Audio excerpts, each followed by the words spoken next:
Let's do a little review for chapter 1. It says, solve the addition property of equality. Be sure to check your proposed solution. So this is dealing with substitution.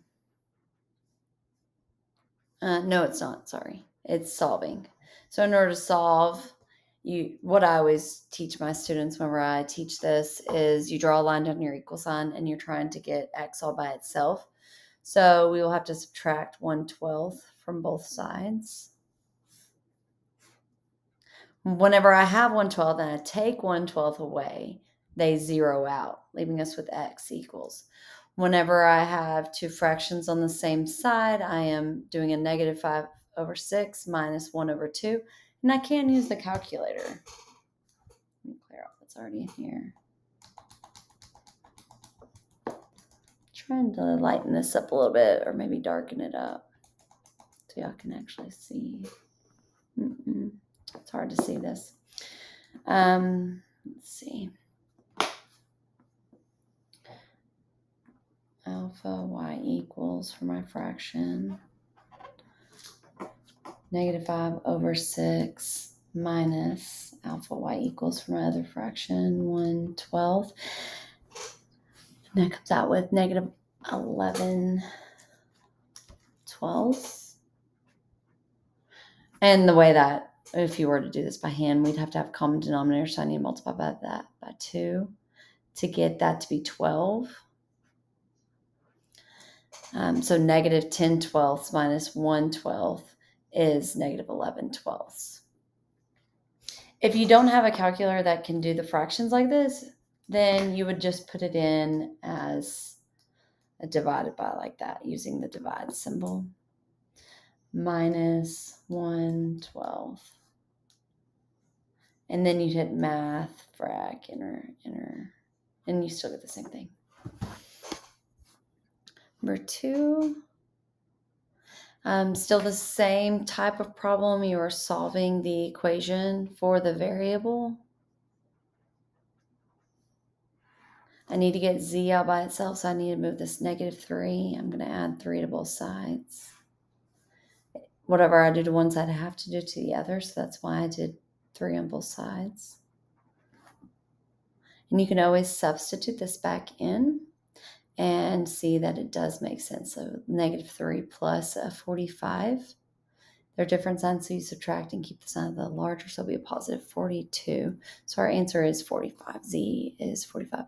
So our solution set is what value of Z makes this equation true.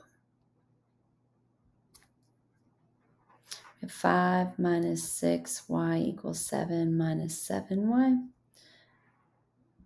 Whenever you have variables on both sides, you have to move the variables so they're on the same side. So I usually move the smaller variable, but either way, you'll still come out with the same answer. But I am going to add 7y to both sides. So I still have a 5. I have a negative 6y plus a 7y, which gives me a 1y.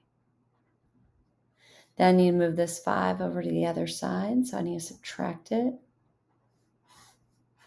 Get 1y equals 7 minus 5 is 2. I would divide by 1, or know that anything, whenever I divide by 1, I just get the same value. So y equals 2. So my solution set would be 2. If you have a fraction in front of your variable, we already have it solved where the x is by itself. The x term is over here, so we just have a coefficient.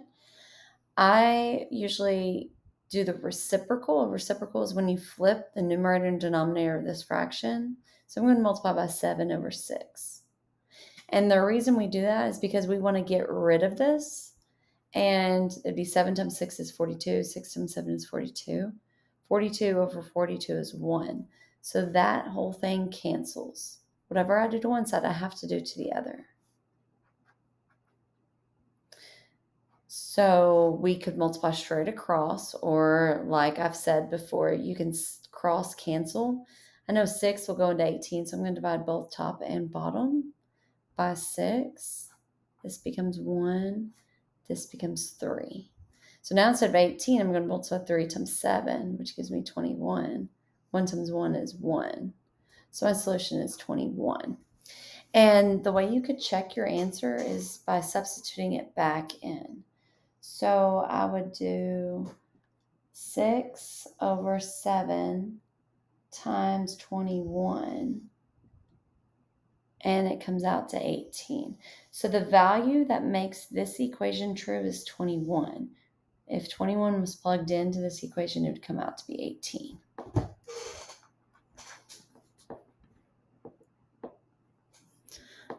Let's look at this next one. X over 8. Well, there's a negative out front, equals -7.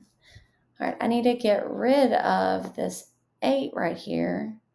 So what I'm going to do is I'm going to multiply. See how this is x? If I were to write this, it would say x over 8 or x divided by 8.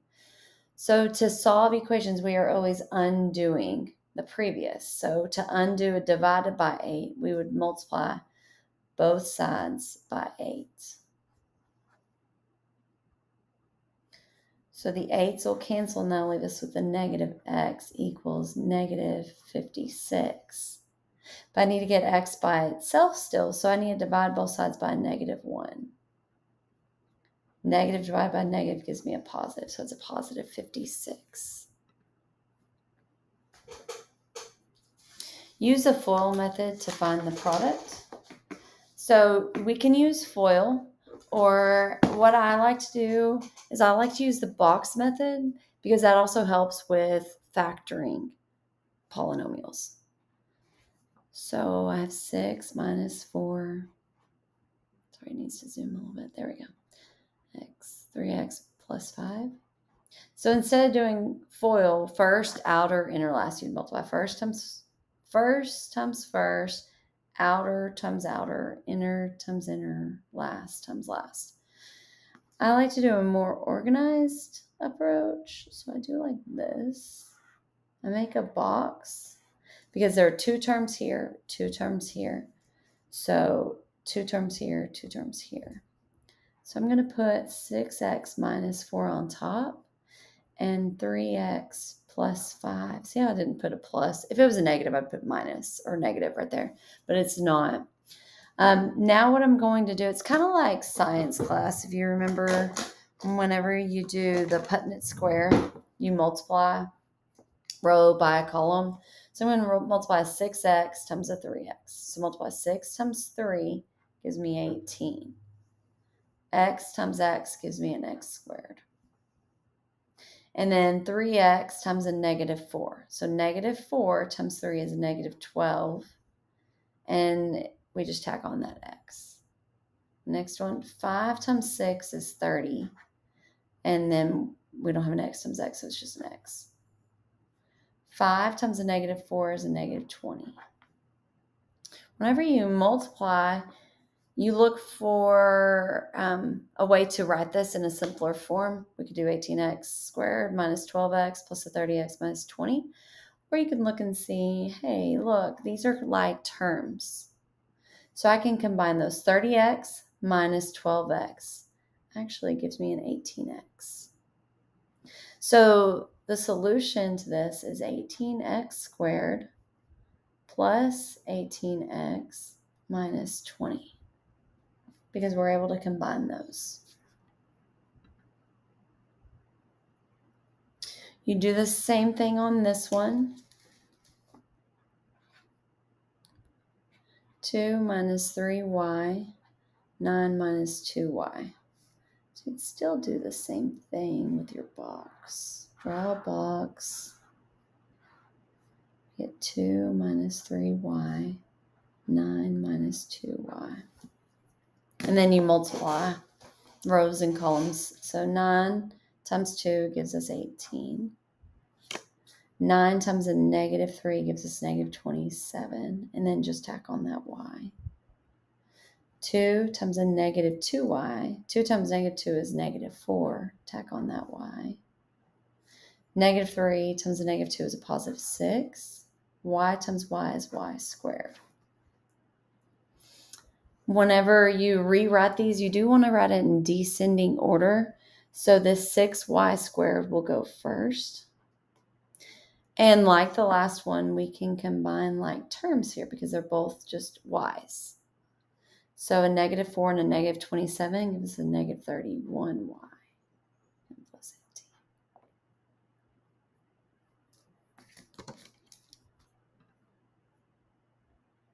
Let's look at the next problem. Use a FOIL method. So you're still doing the same thing. X plus 7 times x squared plus 3.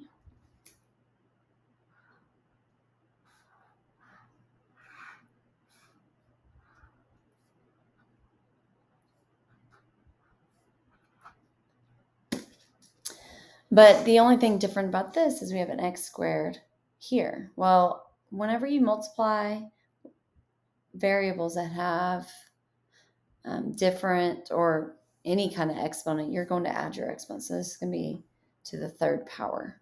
7 times x squared is 7x squared. 3 times x is 3x. 3 times 7 is 21. This one's a little different because we cannot combine those like terms because this is an x squared and this is an x. So we're going to keep them separate. So it's x cubed, and so we want to write in descending order, plus 7x squared plus 3x plus 21. We couldn't combine anything on that one. To square a binomial, remember with squaring something, you are going to multiply it times itself. So I have 6x plus 7 squared. That means 6x plus 7 times 6x plus 7. So you do your box, and you would multiply.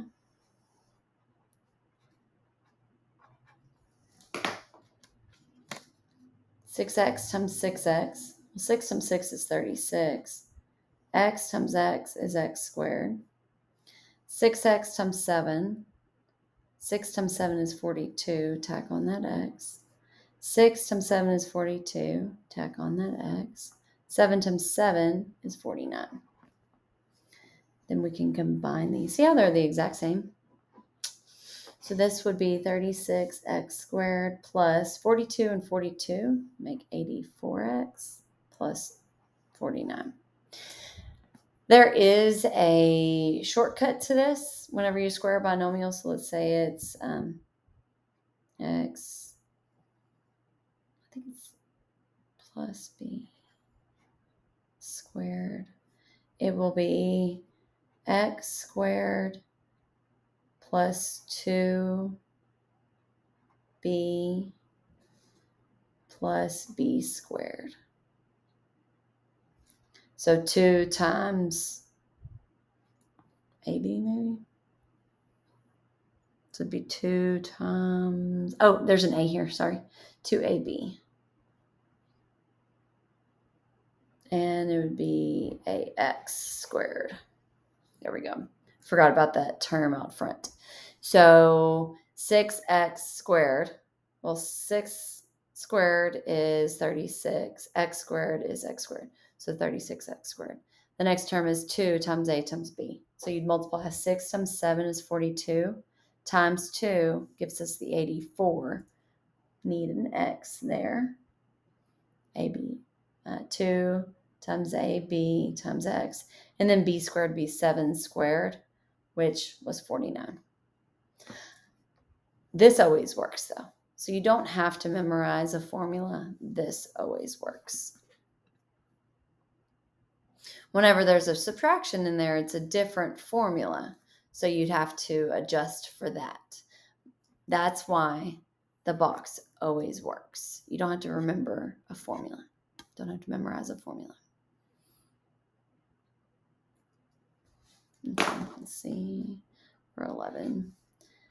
2x squared minus 7 squared. Just use the box.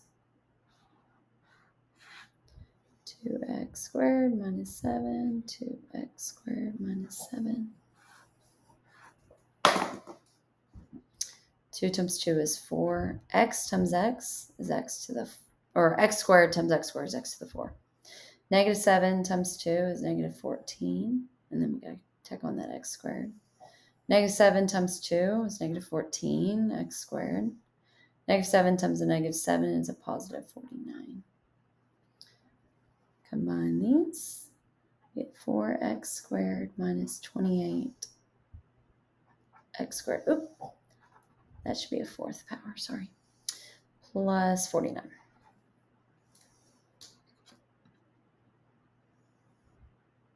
Factor the following expression by grouping. So let's go into factor by grouping. X cubed minus 2x squared plus 9x minus 18. Okay, so you look at groups of 2 and you factor those. So if I look here, whenever I factor, I can actually factor whenever they have the same variable. I can factor out the smallest exponent. So x squared is my smallest exponent. There's an x squared inside of this. So I'm going to factor out x squared. And what's left will still be 2 terms inside. So x squared times what gives me x cubed? And it's just times x. X squared times what gives me this negative 2x squared? It'd be negative 2. I already have the x squared, so I just need a number. Okay, I'm going to put plus. Now we're going to factor this. 9x minus 18. They don't have a variable in common, but both of them can be factored by a 9. So I'm going to put a 9 here. And then there's going to be 2 terms here. So what can I factor out of 9x? Just an x. So 9 times x gives me 9x. Then what can I factor out? Whenever I do a 9, 9 times what gives me negative 8? 18, sorry. It's negative 2. And then look how cool this is. See how these are the exact same? So we can write it as this, a binomial x squared plus 9, and then x minus 2. This is factoring it completely. So you look at the groups or pairs, factor out, and then these two should be the exact same. So that can be your second term or first term. It really doesn't matter. And then put these two together. And those are the 2 binomials that can be multiplied together to get this term right here. It's really cool. Okay, let's look at the next one.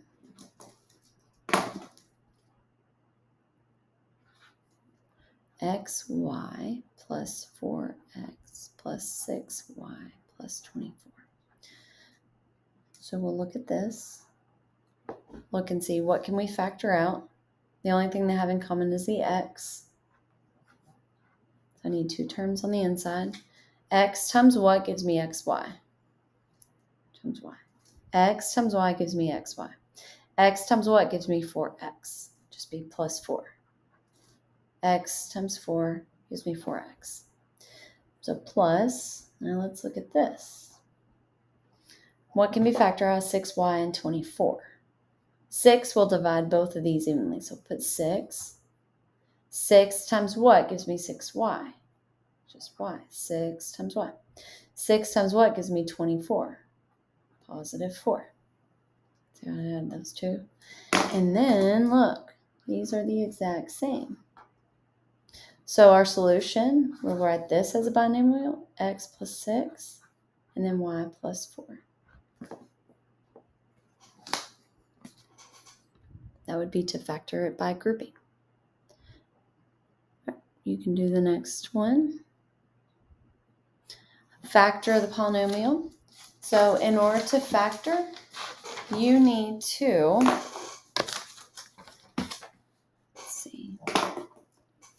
write it down first. So let's write down the problem. X squared plus 13x plus 22. Okay, so there's an ax squared plus bx plus c. So in order to factor, I use the X box. So I do an X, and I say A times C, and then B here. So my A is 1 in this case. B is the 13. C is 22. So I multiply A times C. So A times 22 is 22, and then B is 13. So what I want is what multiplies together to get 22, but adds together to get 13. So you want for AC to be the product. So what multiplies to get 22, and what gives you the sum of B.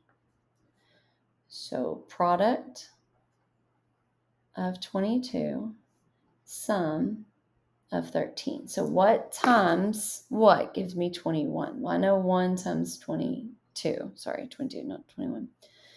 But whenever I add those together, I get 23. So it's not 1 and 22. So let's see, what other products? 2 times 11 gives 22. Now add them together, 2 plus 11. That gives us 13. So that is it. So my two numbers that I put on the sides of the X are 2 and 11.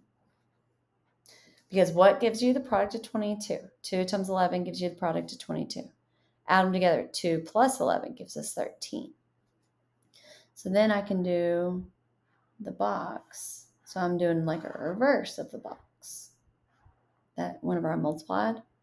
Because I'm wanting to rewrite this as two binomials being multiplied together with two terms. Binomial means two terms. So what goes here is our first term, ax squared. So it's the x squared. Our last term is 22. Those come from here. Then here comes from these two guys. We're going to put the x on there too. Then we factor. So we say x squared and 11x. We're going to factor that. The only thing they have in common is that x. 2x and 22. The only thing they have in common is 2. And then the row, x squared and 2x, what they have in common is an x. 11x and 22, what they have in common is 11. And everything's positive. So the factor of x squared plus 13x plus 22 is x plus 2 times x plus 11. And you can verify that by multiplying. X plus 2, x plus 11, do the little box, and do a smaller box. X times x is x squared, 2 times x is 2x, 11 times x is 11x, 11 times 2 is 22. Combine these, 2x and 11x make 13x. So our solution is x squared plus 13x plus 22. We just checked our work. We were able to verify that this, in fact, is equal to this. So our solution to factoring is this.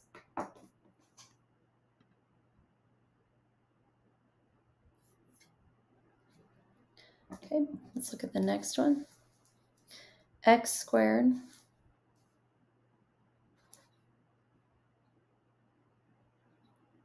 minus 3x minus 10.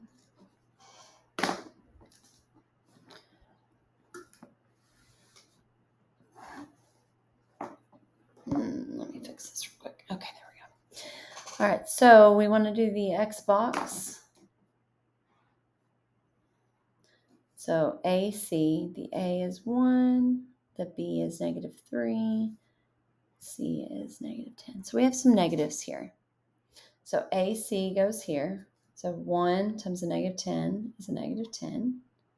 The B goes here, it's negative 3. So what gives us a product, which means multiply, of negative 10 and a sum of negative 3? So that's what we have to do. We have to figure out what two numbers multiplied to get negative 10 and give us a product of negative 3. So 1 times, let's say, negative 10. That gives us negative 10. But if I add those, I get a negative 9. So that's not right. I could do negative 1 times a positive 10. Negative 1 plus 10 gives us a positive 9. So that does not work. Let's do 2 times a negative 5. That gives us 10. 2 plus a negative 5 gives us a negative 3. That's it. So my two numbers that I'm doing is 2 and negative 5. So whenever you get negatives here, you're going to have to think about negatives within your product, within your factors. So whenever I do the box, then I put the x squared here, the negative 10 here, and then the two sides go here diagonally. And then you factor. So x squared and a negative 5x is just x. 2x and a negative 10 is 2. Because you can only factor out a 2 out of that. They don't have the x in common. This way, x squared and 2x, the only factor they have in common is an x. Negative 5x and negative 10. When your leading number is a negative, you're going to factor that negative out. And 5 is the only thing, so negative 5. So our solution on this is x. There's no sign here, so it's plus. This one is a negative 5, so it's minus 5. And you can verify this by going backwards.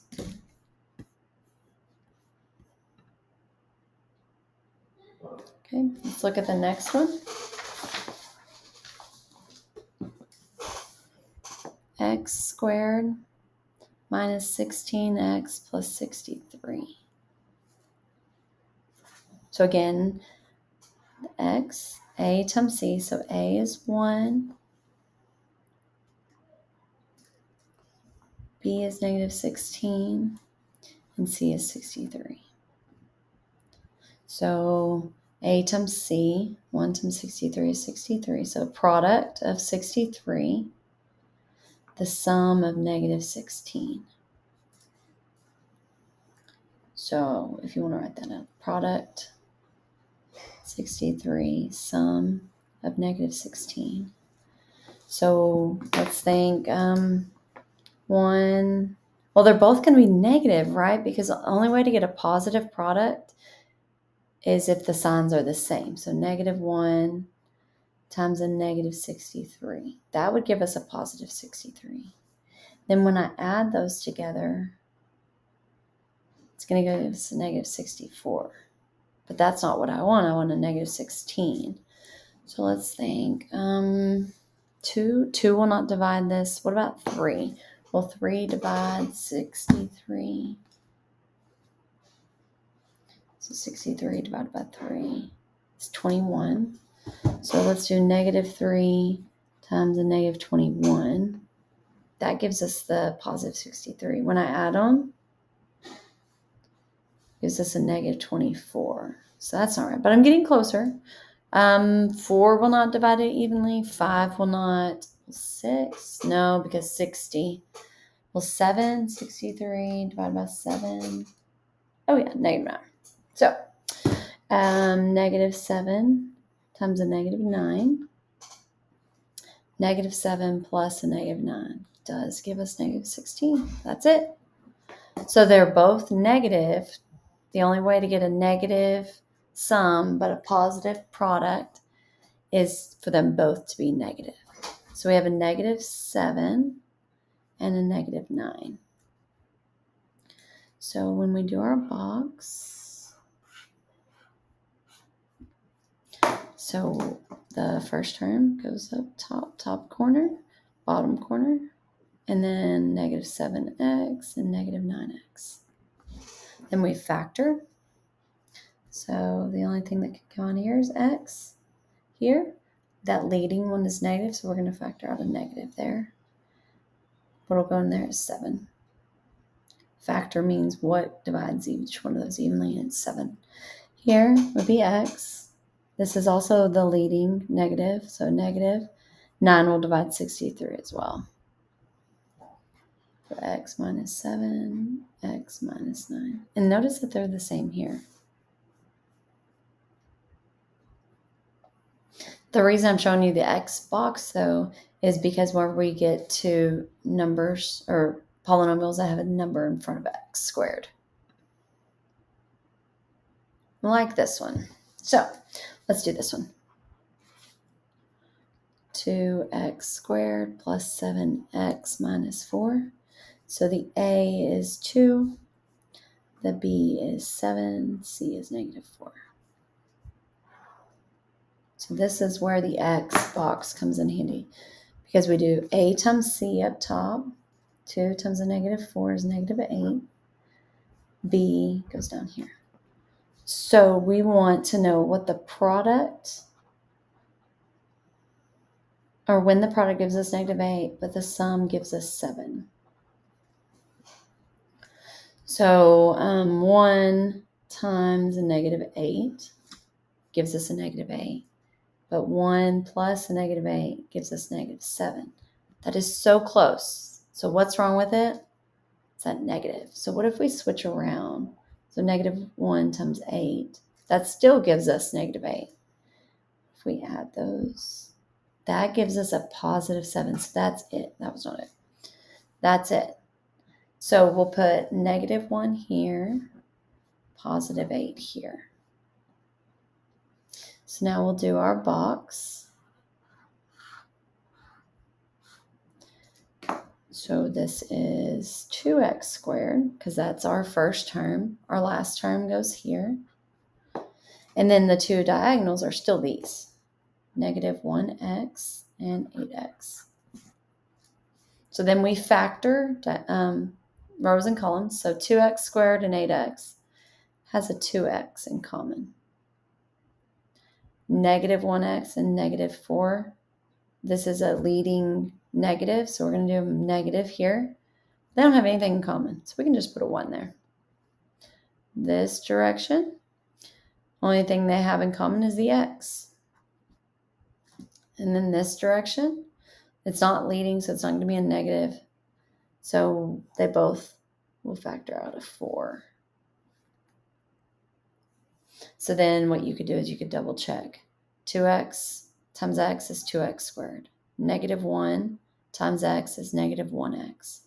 2x times 4 is 8x. 4 times negative 1 is negative 4. Then if you were to combine 8x and negative 1x is a 7x. So it's 2x squared plus the 7x minus 4, which is exactly what we were given to factor.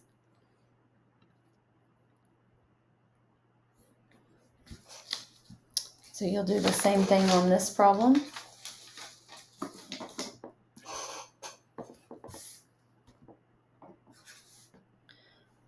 (5x squared minus 13x plus 6x). So our A is 5, B is negative 13, and C is 6. So A times C, so that would be 5 times 6, which gives us 30. And then B goes down at the bottom, a negative 13.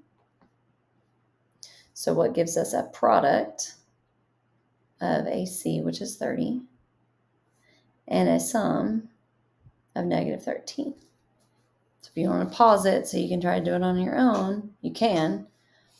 I'm going to go ahead and do it though. 1 times, well, this is positive, but this is negative. That means they both have to be negative, because that would give me a positive. If I add them,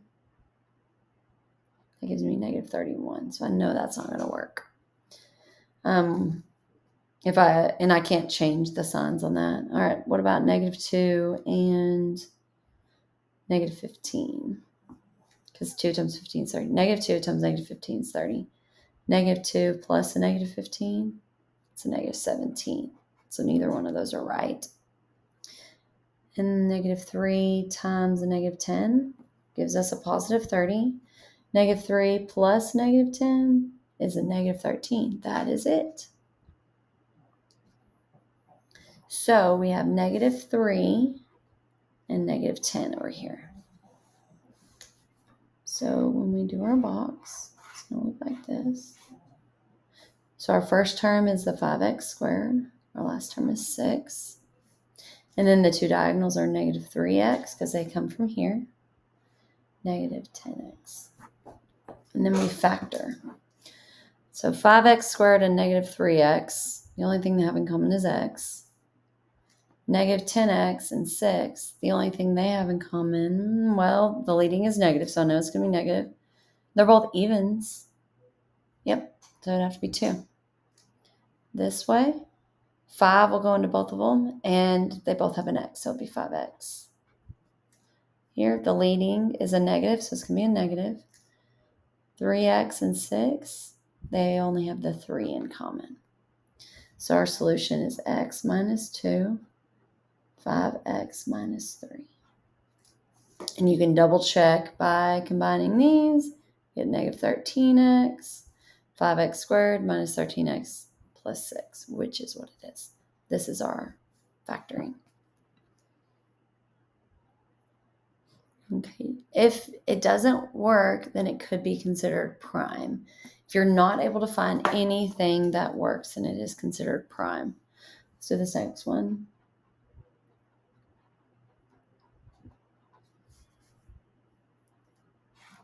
A times C, 33, 2. So what gives us a product of 33 and a sum of 2? So they're both positive. So it'd be like 1 times 33, 1 plus 33. That's 34. 2 won't go into it. 3 times 11, 3 plus 11. That's the only thing that'll go into it. So nothing works, so it is considered prime. Whenever there's nothing that will work. Let's see, factor completely. What you can do on problems like this, you would need to look first to see if you can factor out any number within all of them, and then you factor using Xbox. So if you look at this one, I can see that they're all evens. So if they're all evens, I'm going to factor out a 2. So I'm going to divide everything by 2. So then it's 5x squared plus 38 divided by 2.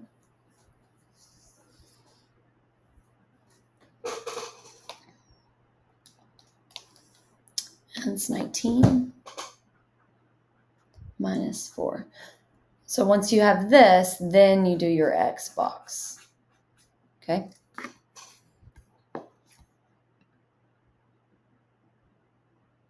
On this one, we could factor out an x squared on that first. Not an x squared, an x. All of them have x's. So you would do 3x cubed minus 2x squared minus 5x. They all have x's, so you can factor out an x, and then you still have the 3 terms. So what that would do is it would reduce all of your x's by 1 exponent. So this would be 3x squared minus 2x minus 5. Then you do your Xbox. And at the end, you would still have your x and then your 2 binomials. Look like this. So you would need to factor this. Okay, so I'm going to take a break on this one because this one's really long. And I will post another video here in a little while.